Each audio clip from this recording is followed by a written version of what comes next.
ka-DJ TV printer vlog. Ayan, meron nga tayo ditong Epson L18050 at ganito nga yung error niya. So kapag binuksan mo siya, iilaw to, lahat ng ilaw na yan sabay-sabay.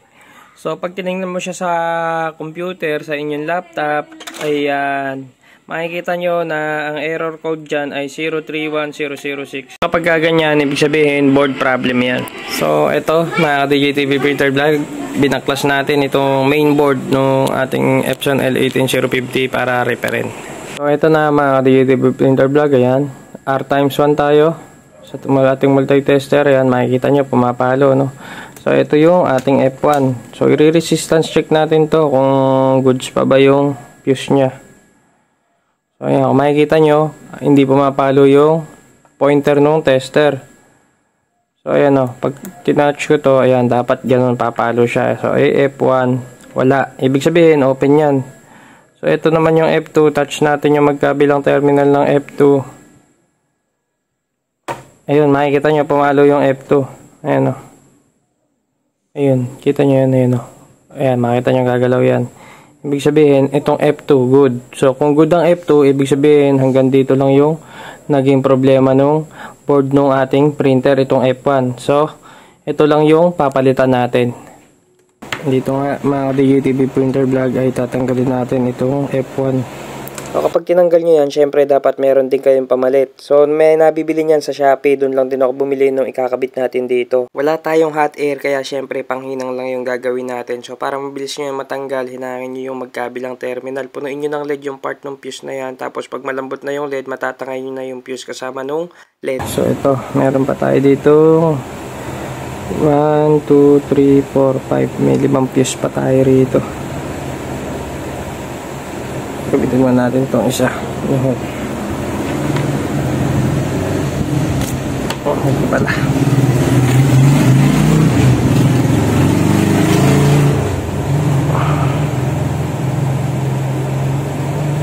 Yan.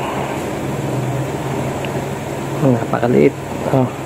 Medyo ingat-ingat lang tayo. Para mawala pa. Ito na mga DJTV printer vlog. Nakapatong na yung fuse. Ayun, o, nakapatong na. So, ihinang na lang natin. So, kailangan dahan-dahan lang.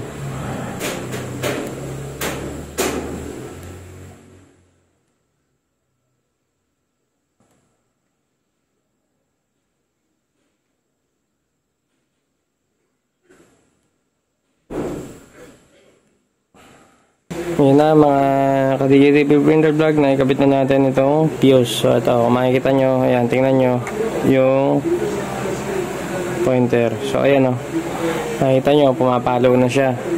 So check natin kung talagang nakabit na siya dito. Tsaka dito, dapat pumalo yan.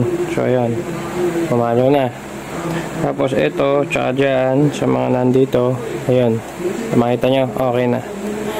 So yun, ganun lang. So medyo natagalan lang tayo kasi wala tayong holder sa board. Tapos wala tayong magandang LED. So ayan yung kinabit nating fuse. So yun, balik lang natin kung paano natin tinanggal. Ganun din natin ibalik. So ayan na nga mga ka-DJTV printer vlog, na ibalik na natin yung kanyang board. So tetestingin na natin siya. So ayan pa rin yan mga ka-DJTV printer vlog, no? Baka naman sabihin nyo eh. So ayan, ano natin. O kanina kung matatandaan nyo, lahat yan umiilaw. So ayan, kung makikita nyo, dito pa lang sa may wifi nya, nag-blink na ng ganun. Ibig sabihin, okay na siya, nawala na yung kanyang error. So kaya siya umiilaw lahat ng ganun is nag-open yung kanyang fuse. Oh, so ayan, makikita nyo, normal na. So ibig sabihin, na-fix na natin yung error. So pwede nyo hindi yung palitan mga ka-DJTV printer vlog yung fuse, no? Pwede nyo hinangin nyo lang yun ng diretso. Kaso tayo pinapalitan natin kasi mas safe yun. Tsaka mas okay kumpara dun sa nakarektang hinang yung magkabilang terminal nung fuse. So ayan, test na natin mga ka-DJTV printer vlog yung ginawa nating error 031006 na Epson L18050. Ayan, o. Yun. So, ayun mga ka-DJTV printer vlog. So, ito yung isang case naman nito mga ka-DJTV printer vlog. Same board, ang problema naman ito ay yung F2 yung nag-open sa kanya, kaya ito yung re-repairin natin. All lights blinking rin to. So ayan yung F1 nya good, tapos F2 yung may problem. So tara. So ito na mga DJTV printer vlog, nahinaw na natin yung F2.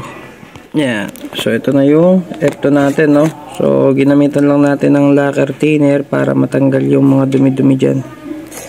So ito na mga ka-DJTV printer vlog, yung board ng Epson L18050 na ni-repair natin. Ang error naman niya ay yung F2.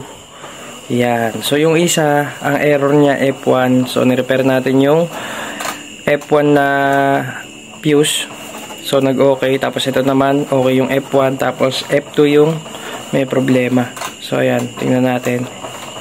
Printing na siya. Okay. Kung nagustuhan nyo yung video na to at nakatulong sa inyo, huwag nyo po kalimutang mag-subscribe. Happy printing!